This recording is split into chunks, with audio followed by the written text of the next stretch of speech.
Всем привет, с вами Евгеньевич, вы на канале Red Army Airsoft, и это регулярный выпуск новостей из мира страйкбола на нашем канале. Этот выпуск я хочу начать с интересного факта, которым поделились наши пользователи группы ВКонтакте.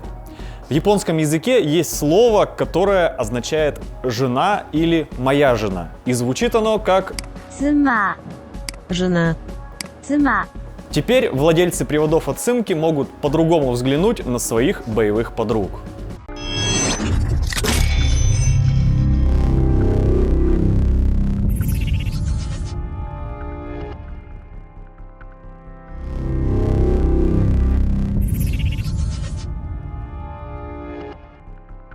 Прямо сейчас и прямо сегодня началось 9-е международное голосование Airsoft Player Choice Awards. С 26 ноября по 28 декабря 2018 года игроки со всего мира предлагают номинантов в той или иной категории. От лучшего производителя страйкбольного оружия до лучшего YouTube-канала или новостного ресурса. В финал пройдут по 5 участников в каждой категории с большим количеством голосов. И далее будет финальное голосование. В этом году мы намерены участвовать. Мы точно едем на IWA 2018. Если вы считаете, что в этом году мы сделали достаточно, чтобы заслужить ваше доверие и достойны представлять Россию в этой отрасли, просим поддержать нас и проголосовать за нас в тех категориях, в которых вы сами посчитаете нужным. Обычно за нас голосовали в категориях, связанных с новостями. Один раз у нас даже получилось победить. Но в прошлом году голосов оказалось недостаточно, чтобы победить коллег из Японии и Польши. Конкуренция очень серьезная. Процесс голосования очень простой и займет всего несколько минут. Переходите по ссылке, вводите свое имя и почту и заполняйте любые категории, которые считаете нужными. Все заполнять не обязательно. Кстати, вне зависимости, за кого вы проголосовали, среди всех голосующих спонсоры Airsoft Player Choice Awards будут разыгрывать кучу ценных призов, в том числе привода. А в спонсорах в этом году Tokyo Marui, Tagin, Laylax, Gunfire и другие гиганты рынка. Перейдем к скандалам. В начале прошлой недели был неплохой такой срач на тему качества цевий, сделанных методом 3D-печати от мастерской Борода Криса Коста. Покупатели доказывали, что качество цевий отвратительное, и они легко ломаются. Производитель доказывал, что цевьи ломаются из-за неправильной эксплуатации, а низкое качество обработки связано с ценой. Подробности и кучу комментариев можно почитать по ссылке в описании. Остальные срачи были локальные и в основном связаны с Черной Пятницей. Многие остались недовольны скидками в различных магазинах и высказывали свое недовольство в профильных группах. Впрочем, ничего нового, это происходит каждый год.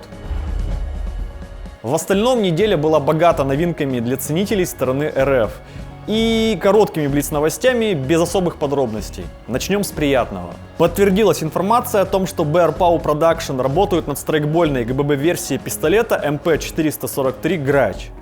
По комментарию производителя на фото показан рабочий прототип. Ожидать стоит в 2019 году. Когда именно, не уточняется. Цены, естественно, пока тоже нет. LCT анонсировали тонкую рукоятку с мотором для своих приводов АК-серии и показали первые фото. Планируется выпуск двух вариантов. С тяговым мотором для тюнов и мощных пружин и со скоростным мотором для скорострельных сборок. Пока есть только черная версия, бакелита нет. Цену и дату релиза пока не называют.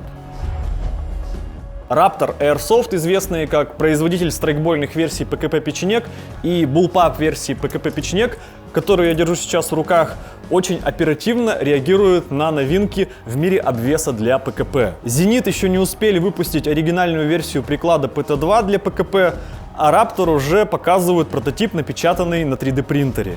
Будет очень забавно, если у Raptor получится выпустить готовую реплику раньше, чем оригинал от Зенита появится в продаже. К слову, над репликой PT2 также трудятся ребята из TVI. Судя по комментариям к прошлому видео, вам зашла тема с моими находками на AliExpress. И так как в прошлую пятницу была Черная Пятница, я, естественно, не упустил возможности еще прикупить несколько мелочей для студии. И параллельно нашел несколько интересных товаров. Не факт, что они являются новинками, но вдруг кто-то, как и я, видит их в первый раз. Китайцы знают, что стоит копировать, и скопировали отличный хоп-ап от Max. В Впрочем, версия с трассерной подсветкой стоит не особо дешевле оригинала. Еще я нашел вот такой весьма полезный фонарик для крепления на шлем или кепку. Есть красная, белая и ИК подсветка. Я только сейчас заметил рукоятку для 1911 со встроенным лазерным целеуказателем. И даже задумался прикупить такую на свой 1911. Если кто-нибудь пользовался, напишите в комментариях. Ну и напоследок я нашел вот такой складной микроприцел для пистолета. Возможно, в сложенном виде он будет меньше цепляться за снаряжение. Насколько я понял, он выполнен из алюминия. Блиц новостей. Action Army сделали цилиндр со спиральными нарезами для VSR-10.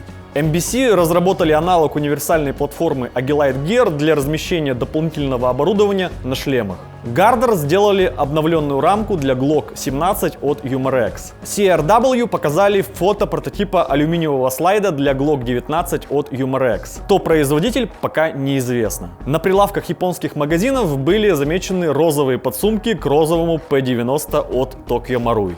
Maple Leaf показали новую камеру хопапа для G5 от GSK. ВЕ обновили ГББ-версию P90. Кроме маркировок, ничего нового мы не заметили. Компания Hardcore Tactics выпустила чехол с ушами для наушников Peltor. Судя по комментариям к этой новости ВКонтакте, на нашем рынке очень нужная штука. King Arms продолжают намекать, что планирует выпустить свою версию Глока.